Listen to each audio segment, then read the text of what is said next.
Hello বন্ধুরা, আশা করি সবাই ভালো আছেন। আবারও চলে আসলাম আপনাদের জন্য নতুন ভিডিও নিয়ে। প্রতিদিন নতুন নতুন ভিডিও পেতে আমার চ্যানেলটি লাইক, কমেন্ট, শেয়ার এবং সাবস্ক্রাইব করে সাথে থাকুন।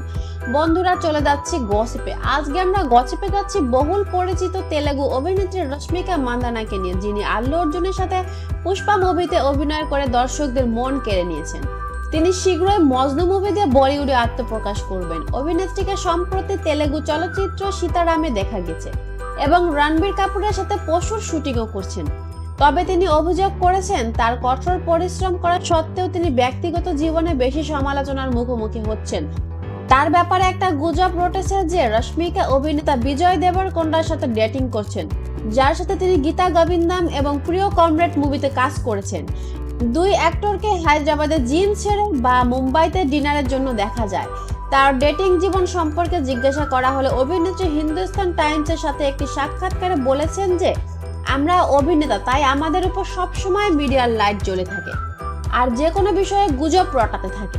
তিনি স্পষ্টভাবে বলেছেন, আমার সম্পর্কে কোনো খবর যতক্ষণ আমি নিজে ঘোষণা না করব ততক্ষণ তা অবৈধ খবর।